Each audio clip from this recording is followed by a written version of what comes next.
पश्चिम बंगाल खरोखर भारतात आहे का असा प्रश्न आता सर्वांनाच पडलाय। कारण बंगालमधून पुन्हा एकदा ममता बॅनर्जी सरकारची देशविरोधी भूमिका समोर आली आहे। बांगलादेश सीमेलगत असलेल्या बंगालमधील मालदा जिल्ह्यात एक धक्कादायक प्रकार घडलाय। या जिल्ह्यात निवडणूक आयोगाच्या अधिकाऱ्यांना चक्क एका मोठ्या जमावाकडून बिल्डिंग मध्ये कोंडून ठेवण्याची खळबळजनक घटना समोर आली आहे।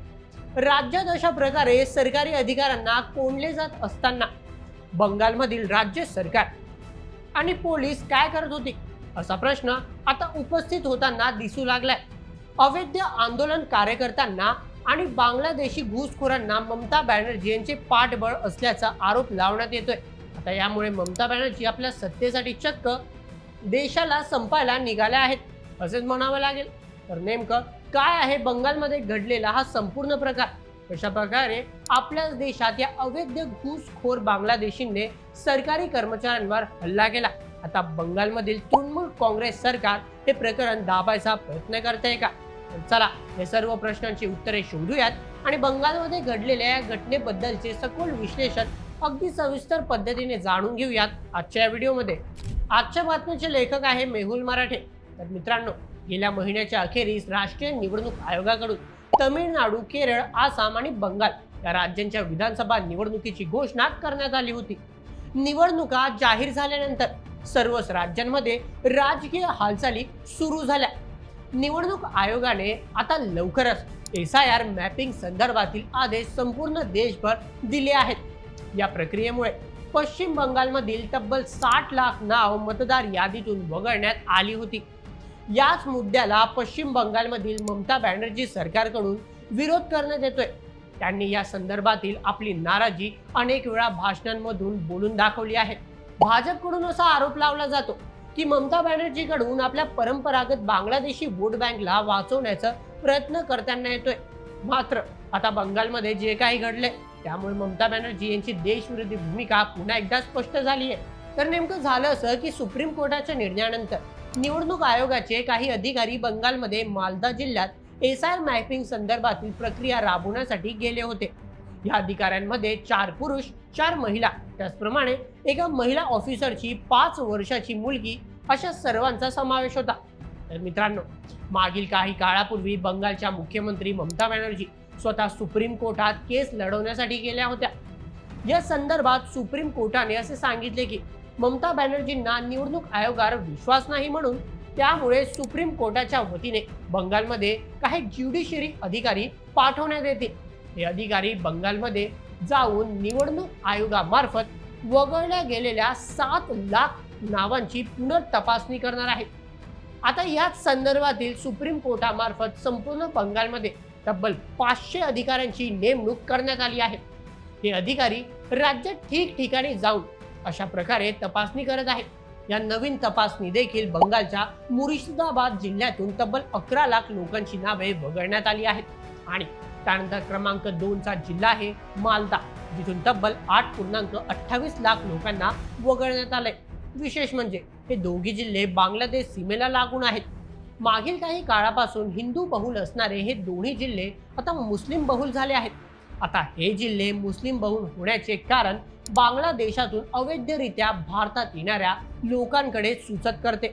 त्यामुळे या प्रक्रियेत नावं वगळले गेलेल्या लोकांकडून या संपूर्ण प्रक्रियेला विरोध केला जात आहे। अशातच आता मालदा जिल्ह्यातील कालीचक मध्ये आलेल्या ज्युडिशियल ऑफिसर्सवर जमावाने हल्ला चढवला। ज्या बिल्डिंग मध्ये अधिकाऱ्यांची टीम थांबली होती त्या बिल्डिंगला या सर्व लोकांकडून मोठ्या प्रमाणात घेराव घालण्यात आला आहे। अशा प्रकारे या अवैध घुसखोरांनी बंगालमध्ये दडपशाही करण्याचा प्रयत्न केला। या सर्व प्रकरणामुळे आता या लोकांनी सरळ सरळ सुप्रीम कोर्टालाच आवाहन दिले आहे। या सर्व घटनेमुळे त्या बिल्डिंग मध्ये असलेल्या 7 लोकांच्या जीवाला प्रचंड मोठा धोका निर्माण झाला होता। शेवटी सुप्रीम कोर्टामार्फत मिलिटरी ऑफिसरची रवानगी केल्यानंतर या अधिकाऱ्यांची सुखरूप सुटका करण्यात आली। त्याचप्रमाणे मालदा जिल्ह्यातील नॅशनल हायवे क्रमांक 12 वर मोठा चक्काजाम करण्यात आला होता। आता या सर्व प्रकरणामुळे एक गोष्ट लक्षात येते की हे सर्व लोक फक्त मतदान करण्यासाठी अशा प्रकारे आक्रमक झाले आहेत, कारण आता पुढील महिन्यात बंगाल विधानसभा निवडणुकीचे मतदान पार पडणार आहे। या सर्व प्रकरणावर राज्यातील ममता बॅनर्जी सरकारने मात्र कोणतीही ऍक्शन घेतली नाही. राज्यात अशा प्रकारे सरकारी अधिकाऱ्यांचा जीव मुठीत असताना दुसरीकडे बंगाल पोलीस मात्र उघड्या डोळ्यांनी गंमत पाहत उभे राहिले आहेत. आता पोलिसांना राज्य सरकारकडून हे करण्यासाठी भाग पाडण्यात आलं असं सांगितलं जाते, कारण हे सर्व अवैध बांगलादेशी घुसखोर ममता बॅनर्जींचे पारंपरिक मतदार म्हणजेच वोट बँक म्हणून ओळखले जातात. म्हणूनच ममता दीदींनी या प्रकरणावर कोणतीही कारवाई न केल्याचं सांगितलं जाते. या संदर्भात ममता बॅनर्जींच्या जवळील एका राजकीय पुढाऱ्याने भडकाऊ भाषण करत ही हिंसा घडवून आणली अशी माहिती समोर आली आहे. आता हा स्थानिक राजकीय पुढारी वफाकुरुल इस्लाम याला पोलिसांनी ताब्यात घेतले. आता या संदर्भात सुप्रीम कोर्टाने देखील बंगाल सरकारवर ताशेरे ओढले आहेत. सुप्रीम कोर्ट म्हणाले की बंगालमध्ये आता कायदा आणि सुव्यवस्थेचे कोणतेही अस्तित्व उरलेले नाही. आमच्या हस्तक्षेपानंतरच या सर्व गोष्टी थांबल्या. तोपर्यंत राज्य सरकारची पोलीस यंत्रणा आणि सिव्हिल ऍडमिनिस्ट्रेशन काय करत होती असा सवाल देखील उपस्थित केला. त्याचप्रमाणे सुप्रीम कोर्टाने जिल्ह्यातील पोलीस अधिकारी, कलेक्टर या सर्वांच्या भूमिकेवर देखील प्रश्न उपस्थित केले आहेत. आता राज्यात कायदा सुव्यवस्थेच्या पूर्णपणे 12 वाजल्यामुळे राष्ट्रपती राजवट लागू करण्यात यावी असे देखील सांगण्यात येत आहे. पण आता सरकारचा कार्यकाळ फक्त 1 महिना राहिला असून पुढच्याच महिन्यात निवडणुका आहेत. म्हणूनच सध्या तरी राष्ट्रपती राजवट लागू होणार नाही असे चित्र आहे. मात्र बंगालमध्ये घडलेल्या या आश्चर्यकारक प्रकारामुळे संपूर्ण देशाला मोठा हादरा बसलाय. आता केंद्र सरकारच्या नेमलेल्या अधिकाऱ्यांकडून या संपूर्ण प्रकरणावर लवकरच कारवाई करण्यात येईल. पण असे असले तरी देखील बंगालमधील हा विद्रोह पूर्णपणे संपवणे खरोखर एक मोठी आव्हानेच काम आहे. तर मित्रांनो, ही होती बातमी बंगालमध्ये घडलेल्या या आश्चर्यकारक घटनेसंदर्भातील. या संपूर्ण प्रकरणावर तुम्हाला काय वाटतं? ममता बॅनर्जी सरकार खरोखर आता देशविरोधी झाली आहे का?